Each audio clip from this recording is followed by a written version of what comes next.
Nina bendlove namandla nazi indaba ze1KZNTV nifundele uphilano kaCebekhulu sanibonani.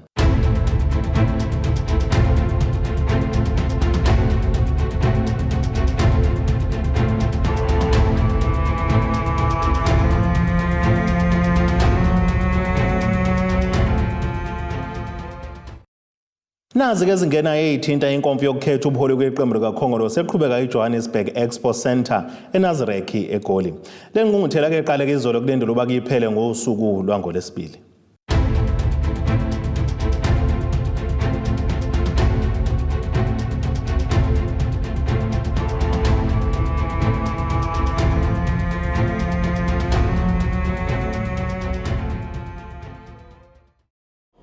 Ukwethulwa kwembiko eyahlukene ethinta inhlangano iANC okubalwa umbiko wezezimali othinta iqembu, umbiko wayinhlangano sokukhuluma ngezinto eziningi okubalwa nayo nemigomo izinto ezithe zenzeka kubona lonyaka emihlanu njengoba osukwini la izolo umnumzane Ramaphosa njengomangameli walenhlangano ethule okwakhe imbiko yikona okubonakala kubambezeleka izinhlelo ngokweprogram iANC bikade ihlelile ukusukela nje osukwini la izolo kuze kuba inamhlanje.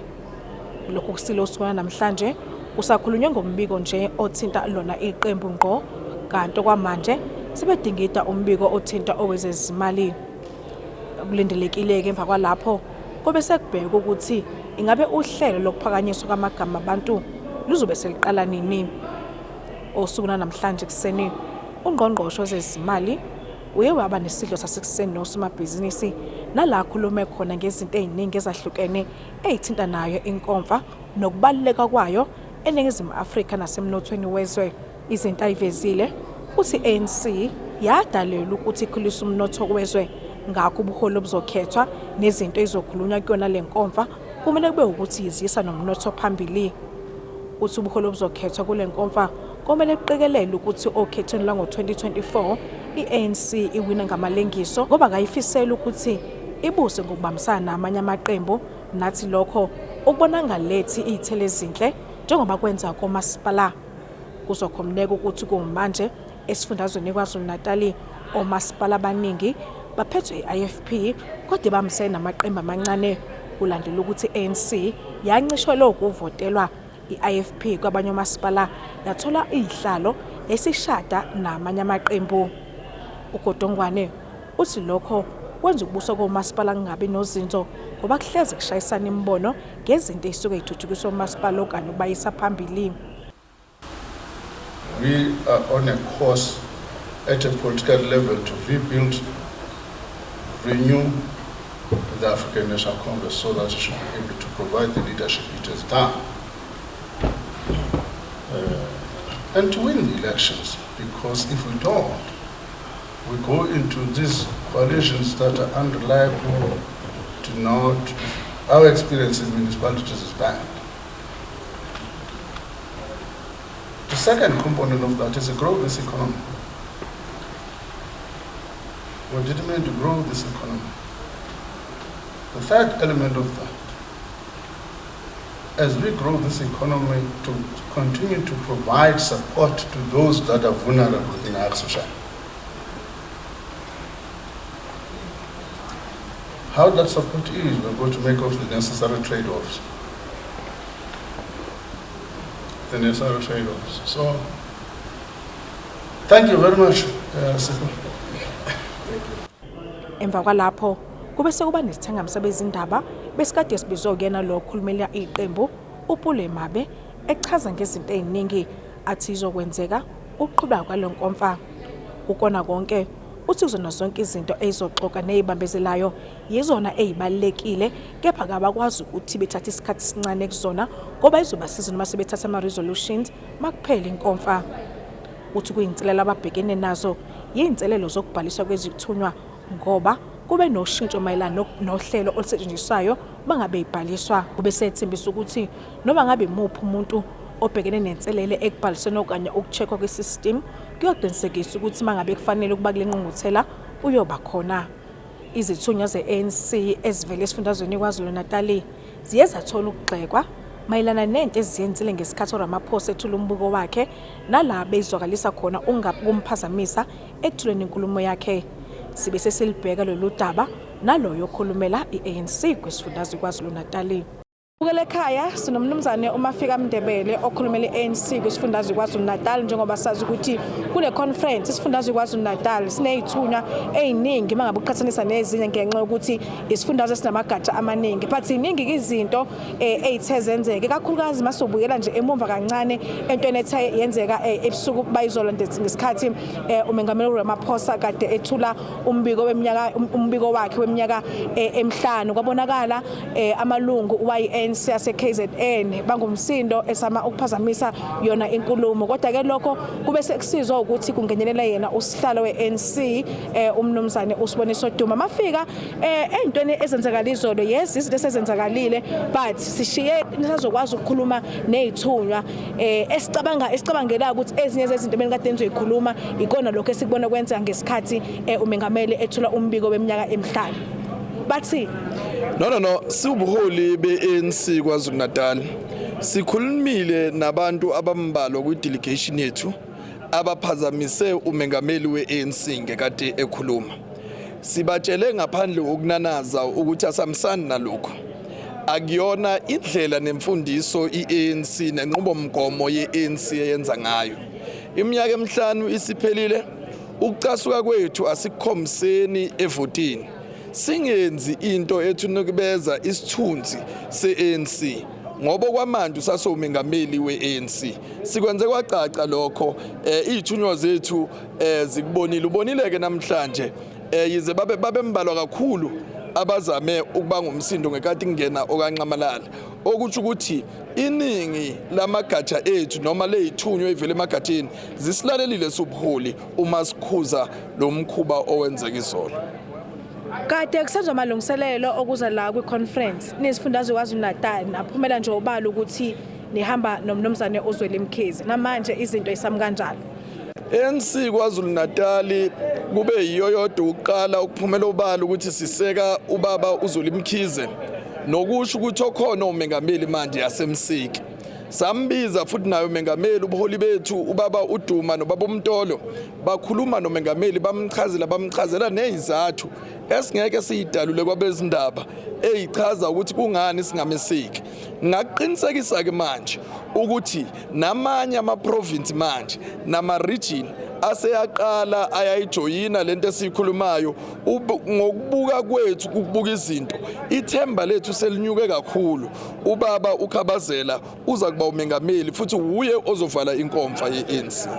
Mndebele njengamanje kusakhona abantu ezinye izithunywa esabhekene nokuthi kayikwazi ukuthola ama-tax ogunyaza ukuthi abe ingxenye yenkomfa mhlawumbe kumalungu wena enisuka nawe eKZN kuwona wonke enihamba nawo ngicishe alinganisela la konke izolo kade ngikhuluma noma Gugu Simelane uthi alinganisela ko-900 mhlawumbe ukusiqinisekisa wonke asekwazile ukuthi athole izinto lezi ezifanele ama-tax okuyigunyaza ukuthi abe yiyona ingxenye.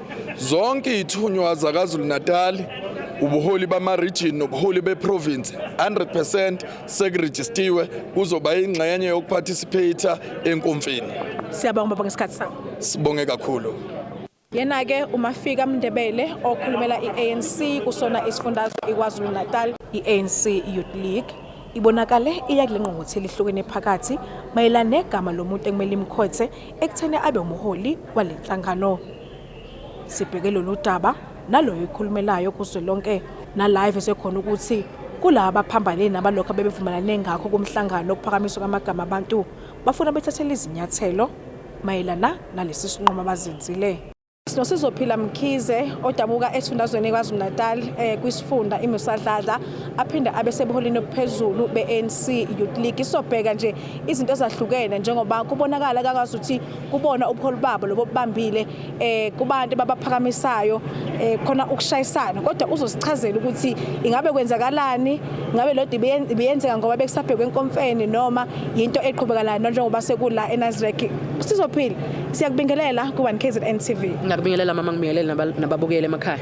Mhlawumbe basingaqala sibheke nje njengobuholi beANC obambile kuzwelonke nisa happy ngendlela inkonfa eqale ngayo ngendlela eqhubekala ngayo. Ngisho nje ukuthi kusiphatha kabi ukuthi namhlanje usuku lwesithathu lwe-registration engakapheli. Lokho kuzosinikeza isikhathi esincane sokuthi sixoxe zonke izinto besifuna ukuyixoxa enkonfeni. So ileyo part engathi ayisiphathi kahle leyo ngqenyana yokuthi ukuze kube manje asikwazi ukwaxoxa ama-credentials ngenxa yokuthi i-registration ayikakapheli. So silindele ukuthi iphele i-registration, kodwa ke nje inkonfa siyibona kuyinkonfa ezohamba kahle noma kuyinkonfa ezokhetha ubuholi, kodwa sibona ngazathi ama-comrades ayakwazi ukuthi ahloniphane ngembono yawo noma kuculwa amaculo ahlukahlukene, but asikakezwa igameko zokuthi mhlambe khona sebeshayana noma sebesabisana, asikakazizwe igameko ezifana nalezo. Engawusho ukuthi siyakujabula kakhulu lokho okukhombisayo ukuthi ukukhula ethunyweni ze-ANC ziyazi ukuthi i-democracy ithuna omunye nomunye ngaba nombono wakhe noma ngabe uthini. Kuyanilimaza noma kunilimaza ukuthi kube khona inkonfa isuke ithinta uzwe lonke, kodwa la kuphiko lentshe kubonakala izinto yilokhu zidonsela emuva. Zokhumbuza ngesonto ledlule bengade kumele ihlale ati hlezi lapha eKZN kwaba khona inkinga ya collapse. Kuyanilimaza noma cha? Kuyasilimaza ukuthi silokhu si-attenda ama-conference e-ANC njenge structure sesikhashana. Kodwa ke inkinga ukuthi ama-challenges esigcina sesidibana nawo abangaphezulu amandla, ingakho kuze kube namhlanje singakwazi ukuhlalisa inkonfa kazwelonke ye-ANC Youth League. Ezinye zeyinkinga esinazo ukuthi i-ANC Youth League njengoba uzokwazi ukuthi ingane ye-ANC uma ngabe i-ANC neyinkinga zezimali, nathi siba nenkinga yokuthi sikwazi ukuhlalisa inkonfa zethu. Kodwa ke ngokwe-organization nangokumsebenzi obesinikezwe wona thina wokuvusa ama-branch, wokuhlalisa inkonfa zeyifunda nezeyifundazwe, sesiwenzile thina umsebenzi owu-70% ovunywa i-constitution ukuthi mangabe usufika ku-70% threshold ukuthi inkonfa isingahlala. Okwethu thina sesikwenzile, sekushoda ukuthi sithole imali ezosilekelela ukuthi sihlalise inkonfa. Ngiyafisa ukusho ukuthi nathi asisathanda ukuthi sibe ubuholi besikhashana. Siyafisa ukuthi siyibuyisele kubantu abasha lento ngoba sa-appointwa futhi asi-appointwanga yibo. Siyafisa ukuthi siyibuyisele kubona lento bayikhethele bona ubuholi babo ababudingayo. Mkhize, nixoxe kanjani le yabantu enizobaphakamisa kuyona le nkonfa ngoba kubonakala ngazuthi nihlukene phakathi? Khona bathi sihamba noDokotela Mkhize, khona bathi second term to umengameli okhona njengamanje uBaba Ramaphosa. Nixoxe kanjani? Ngokwe-ANC Youth League saxoxisana sathi masibone ukuthi engathi imbono ayishayisana, sasithi ke aseyivotele lolu daba, then ozothola amavoti amaningi uyena ozogcina eba yi-view ye-ANC Youth League. Ngokwe-discipline ke ye-organization noma ngakuze kuthiwe uyabona nje masiphuma la enkonfeni kunabantu abasupporta uZweli Mkhize njenge-ANC Youth League. Masiphuma la enkonfeni kwenzeke uZweli Mkhize angabe umongameli, ithi i-organizational discipline kufanele ahlonishwe lowo ozobekhethiwe. Manje ke laba abangahloniphi inqumo zomhlangano, amahlongandlebe nje kuzofanele ukuthi ngoba asifuni ukubona ngathi sihubha abantu, okuzofanele ukuthi ukuhamba kwesikhathi noma lenkonfa isidlulile baye ekuqondisweni kwezigwegwe ze-ANC Youth League ngoba sebephikisana nento istructure basilidayo esivumelana nayo. Siyabonga ngesikhathi sakho. Kakhulu mama. Yena uSizophila Mkhize ukhulumela uphiko olubambile lwesikhashana lwe-ANC kuzo lonke, njengoba sibheka nje ukuthi bona njengoba kuze kube imanje kushaya lesi sikhathi sokuthi kukhethe ubuholi bazo lonke, kodwa eyabe inkonfa yokuthi bahlale bakhethwe kube uhlaka olusemthethweni ingahlali. Uyaveza ukuthi bona ngokwabo akho lokuthi sebewenzile umsebenzi wonke njengoba bethi ngokomgomo wayi ANC mangabe senikwazi ukuthi nihlalise amagatsha kwafika ku-70%, leyo nkonfa isuke singakwazi ukuthi ihlala. Uthi kodwa inkinga basabhekene nayo iyona inkinga yezimali ngoba phela mangabe sohlala inkonfa ke kudingeke imali zezinto ezahlukene. Yabakhathazayo enye ile ethi yabakhathaza bafuna ukuthi bathathele inyathelo laba abakuyona i-ANC Youth League kulona izolonke abaphambene. Uzokhumbula ukuthi ngaphambi kokuthi kuhlale yona inkonfa kwavela lento ethi uphiko lento le-ANC lulweseka umnumzana uZweli Mkhize. Uchazile kuMkhize ukuthi bafike kanjani kulokho, uthi kwaba khona imbono eyahlukene kwaze kufika ngokuthi bayabavotela bebodwa ukuthi ngabe abahamba ozothola amavoti amaningi phakathi kaRamaphosa noMkhize uyona ozohanjwa nayo agqutshe ukuze bakuzofika la enkomfeni kodwa uthi laba ababonakala engazuthi bayahlukana nalombono owathatha kusona kuwona umhlangano wabo bazodinga ukuthi bathathele inyathelo bangabe kuphela yona lenkomfa kude boHosibisi ngiseNazareth eGoli.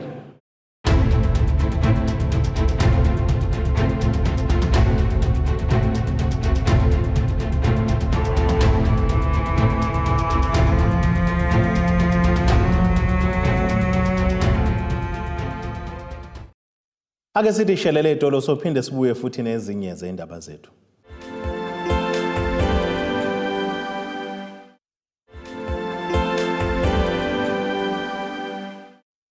Asibonge nebeselo siphinde sinamukele nisabukele zona izindaba ze1KZNTV News.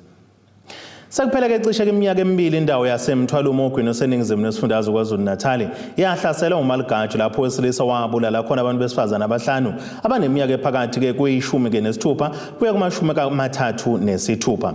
Zonke ke idumo zalabo besifazana behlukene zatholakala sezonakele zingasabonakali kahle. Ithimba le indaba le1KZNTV livakashele eminye ke imindeni isule zabulawa ilo Malugaju kanti okuhlalukile ukuthi imindeni ikhala ngokungabutholi ubulungiswa.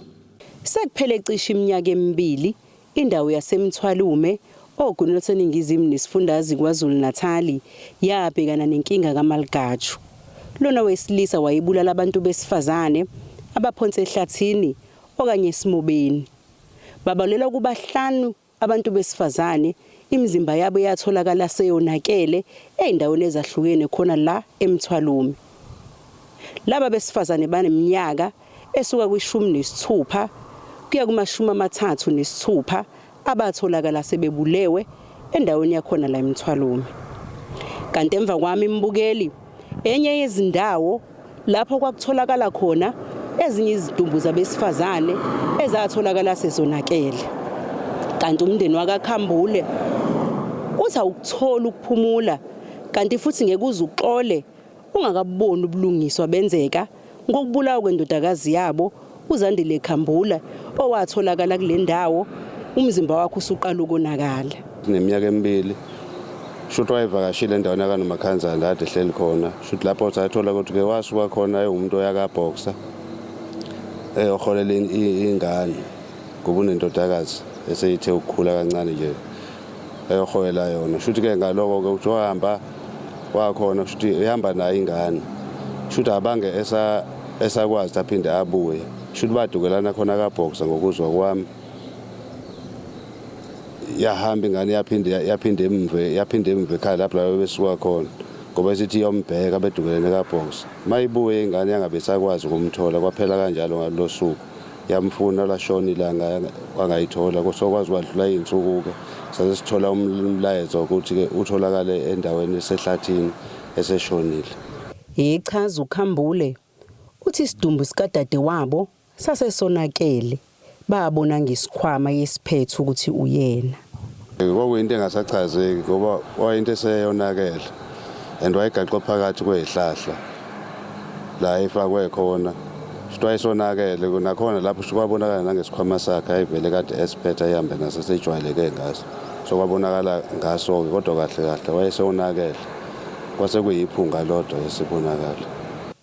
Uthi njengoba umufi washiya umntwana wentombazane banokwesaba ukuthi okwenzeka ngumama wakhe kungase kwenzeke nakuye njengoba benezinsolo zokuthi uMalugaju usacanasa ngaphandle uxeka indlela umthetho osebenza ngayo.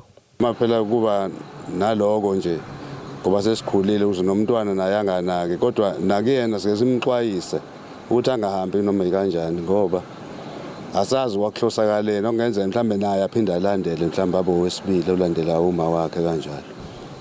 Ilikhona indaba yomthetho mangakhuluma indaba yomthetho ngoba ngizange ngiyibone indaba yomthetho isebenza nomsebenzi wawo angiyiboni kahle angikwazi umphi kuphi nawo ngasho mhlambe ukuthi khona la uAct khona angikuboni umsebenzi womthetho ukuthi kuphi usiphatha kabi kakhulu ekhombisa ukuthi ubulungisa zange kube khona ngoba kwavela ukuthi uthathiwe waboshwa ekugcineni kwatholakala ukuthi kwathi ushonile ekugcineni futhi kwathi uyaphila manje yonke le nto iyagcina ingaqoda sitendeki ukuthi kwenzeka kanjani ukuthi umuntu uthi uboshiwe uphumile ufile ekugcineni uyaphila kodwa futhi akulandeleki lutho ngayo emva kwalokho kwathuleka kanjalo njengoba kusathulekile namhlanje.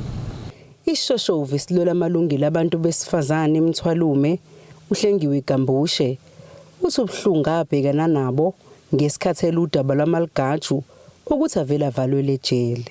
Ukuqala kwethu kwami kuyinothisa ukuthi cha ukhona uMalugaju ingalesikhathi sekutholakala umntwana wakaDube enkambeni esetholakala lapha ngakaSmith ebulewe naye emva kwabantwana laba ababili bakaGumede ababili babelamani ila ngaqala khona ukubona ukhona lo muntu ogangayo and futhi uthagetha lengane ezincane ngoba usizama chiliza wamrape wase yambulala kuphela imash ngesikhathi seCovid bese ngiyabuza ukuthi bekufanele senze njani abantu besifazane bebulawa kabuhlungu ngaginqiswa ngathathwa ke ngayiswa enkantolo la ke ngase ngithinta ke abesifazane abathiza ukuthi hayibo naku manje sengihlangabezana nenkinga sengiyaboshwa ngazibuza ukuthi kanti kuyicala kanti ukulwela abantu besifazane ukulwela nje ilungelo lomuntu omnyama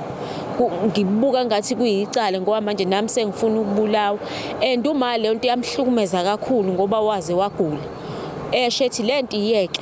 Uceka indlela ungqongqoshe wamaphoyisa ubheka icele alisingatha ngayo udaba lwaMalugaju. Ngendlela addressa ngayo enkantolo angifuni ukuqamba amanga le ndlela kuyona indlela yokuaddressa abantu abalahlekelwe izingane zabo abalahlekelwe amalungu omndeni ukuvele ume uthi uMalugaju ushonile icala liphelile abantu abahambi isho ukuthini leyo nto sikhathazekile thina kunemndeni la and kwababhlungu ngibona imndeni sihamba ikhala ngalo lahlobo yayilikhala ithi thina silahlekele kodwa kukwazi ukuthi vele kuthiwa sambe ngalolu hlobo kanje. Uhlengiwe uthi namanje basahlalela uvalweni njengoba umunye woMalugaju esacanasa ngaphandle emphakathini. uMalugaju wagcina etholakele and baba babili abantu ababoshwa ngalesa sikhathi ngo2020 baba u2 and nalapho mebe u2 abantu addresswa ngendlela eright ukuthi simtholile akanali icala lo necala wathathwa nje ngisho enkantolo ukuthi singene ngaphakathi enkantolo asivunyelwanga ukuthi singene ngaphakathi enkantolo siyolalela ukuthi ithini into sibuyeke siaddress abantu ngendlela kwangena nje abantu abathisi uMalugaju samasha naye singazi ukuthi uMalugaju ngangixoxa naye zonke izinsuku ngimtshela ukuthi iplan yami namhlanje ukwenza ukuthi iplan yami namhlanje ukwenza ukuthi kanti ngikhuluma noMalugaju eqobo lwakhe. Uthi kwamphatha kabi ukuthola ukuthi omunye wabantu ababoshwa kwicala laMalugaju owesilisa ababelwa naye ukuze bathole ubulungiso ngokubulawa kwabantu besifazane kule ndawo.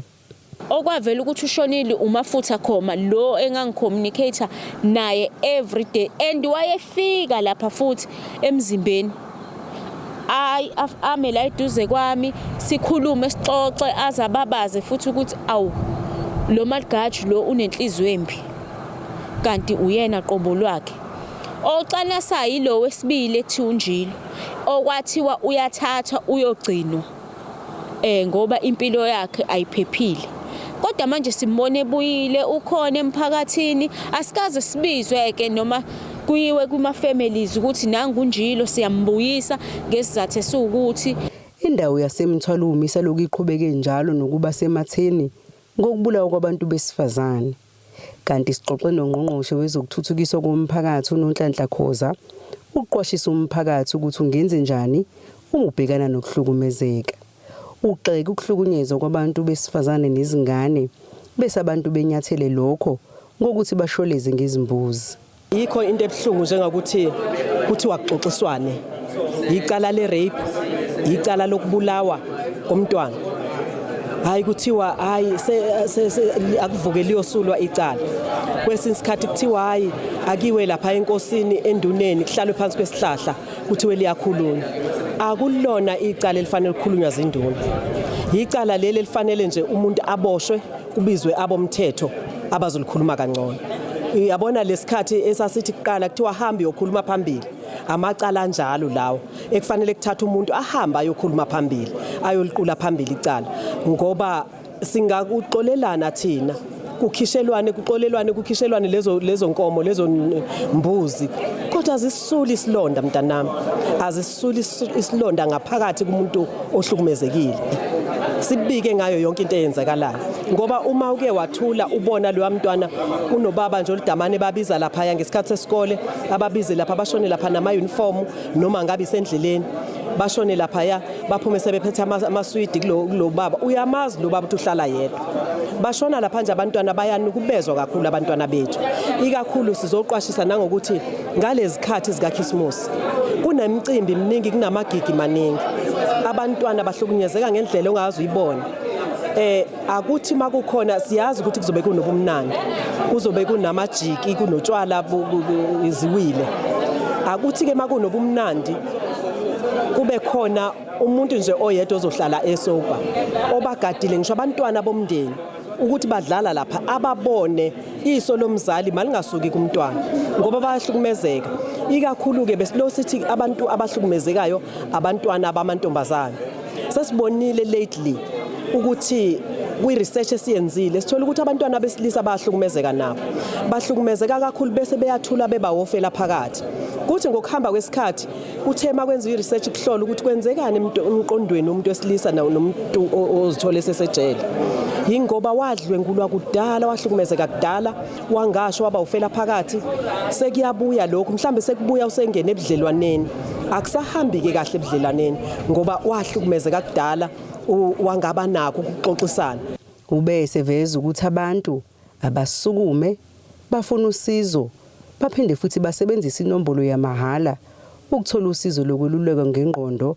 uma beyizisulu zokuhlukumezeka abantu abahlukumezekile ama victims okuhlukumezeka sinazo inhlelo ezinhle zokubasiza zokubalekelela ukuthi okungenani wonke ama victims lawa asuke ehlukumezekile awaye ngaphambili ngenhlanhla sino social worker kwiward neward kune social worker sesakha uhlelo olunjalo uma engekho leyo social worker ikude nawe sine toll free number okwazi ukusithinta kuyona and lapho ukhuluma ne social worker ngoba inhloso yethu ukuthi siqwashisane futhi uthi makubone kuvele lento enje kwamakhelwane ubusukwazi ukusithinta uthi hayi la kwamakhelwane ngisendaweni ethile la kwamakhelwane kwehlakalisa ihlwe esinje bathi balithatha ludaba njengendaba engaxoxiswana ngalo kanti uyalibona ukuthi akulona udaba and isikhuthaza ukuthi asingathuli asibike ukuthi mawuhlukumezekile umsuthi ngiyohlukumeza omunye umuntu ungakhipheli komunye umuntu ukuhlukumezeka kodwa mawuke wahlukumezeka yithi ngingayiqeda kanjani into okuhlukumezeka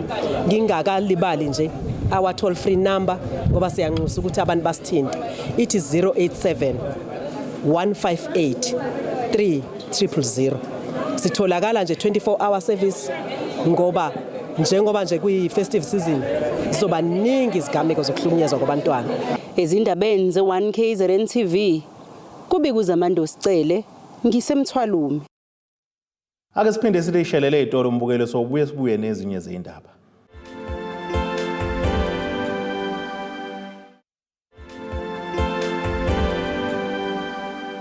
ake sibheke nasisimo sezulu esingalindeleka